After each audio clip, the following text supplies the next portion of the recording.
Naku, yung ganito kasarap at healthy na recipe for lunch talaga namang mapaparami ka ng kain. Samahan mo na rin itong mga sauces na ituturo ko din sa inyo kung paano gawin. Sauce. Excited. Sarap.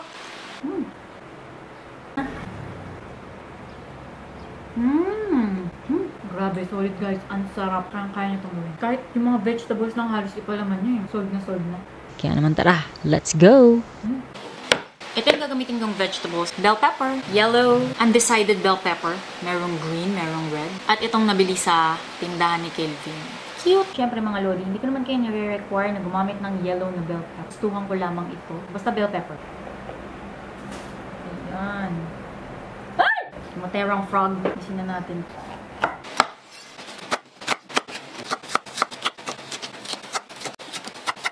Tapos dahil gusto ko meron ding green, maglalagay ako ng zucchini. Pero optional to. Pwedeng bell pepper lang tapos onion ang gagamitin niyo dito. Ito na yung ating slice zucchini. Sibuyas.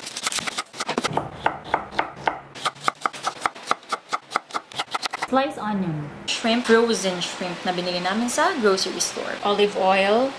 Blended lang to para mas mura-mura. Olive oil and sunflower oil. Konti lang para kumapit yung mga herbs and spices na ilalagay natin. Cumin. Paprika. Again, ito yung optional na herbs natin. Dried oregano and basil. Lemon. Mix. Kung wala kayong shrimp, pwedeng chicken lang, beef, pork. Kung anong trip nyo. Dahil healthy itong dish na ginagawa natin, pwede siyang pang araw-araw. Pwede din pag may okasyon, hindi kayo mapapaya kasi para kayong kumain sa restaurant. So, set aside for later. Bayan niyang pinili. Mamarinate ko lang yung aking ground chicken. Optional to, pero mas okay para mas malasa. Lalo na kung mga chicken breast, yung gagamitin mo. Ground chicken. Salt. Pepper. Cumin seed ground. Paprika. Ito, optional. Maglalagay ako ng dried oregano and basil. Garlic. Gagad-garin ko para mas mabilis. Then mix. Habang minamarinate ko yung shrimp at yung aking ground chicken, gagawa muna ako ng sauce. So, ito yung salsa na gagawin ko. Pwedeng hindi nyo siya i-blender or food processor. Pwedeng chop-chop na lang. Pero dahil meron tayong food processor, gamitin natin yung container niya para sa blender. Tomatoes. Lalagay ko lang lahat dyan. Cilantro, loads. Squeeze ng lemon. Cumin. Sugar to balance the taste. Malamang may tatanong na naman bakit may plastic itong aking jar.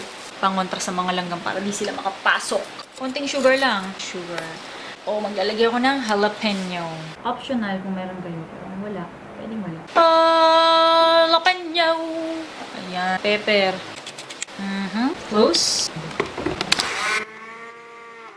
Okay. Naging green siya kasi marami tayong nilagay na sila. Pero kung mas marami kayong tomato, red yung kalalabasan niya. Healthy. Ang sarap nito. Pahita talaga. Hindi tayo na. Masarap. Same blender na lang. Huwag tayo maselan. At mayonnaise. Mamaya ako natitimplahan ng salt and pepper. Walang honey, pwedeng sugar. And then garlic. Tara, luto na tayo. Painitin na natin. Unahin ko muna mag-init ng tortilla wrap. Lahat. And lahat. Same pan, optional, maglalagay ako ng butter.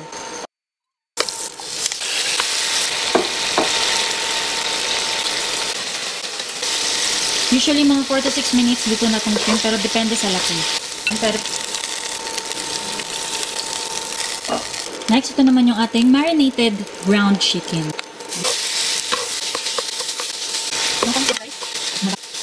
Tanguin na natin. Ito din natin lulutuin yung ating vegetables para mas malasa. Kasi nandiyan yung lasa ng shrimp at ng ating ground chicken. Unahin ko muna yung zucchini kasi medyo mas matagal itong lutuin. Timplahan lang din natin ng salt and pepper. Bell pepper. Onion. At yung ating main herbs na gagamitin, cumin and paprika. Ito yung ating veggies. So, ito yung mga sauces natin. Yogurt, garlic dip, salsa. Na blender natin kaya ganyan yung texture. Pero ang sarap, loads. Skin. Dalawa. Ayan. White sauce. Salsa. Sauce. Okay. Okay, so.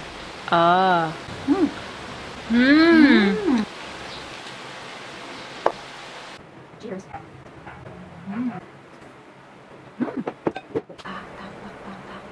O, Imogen.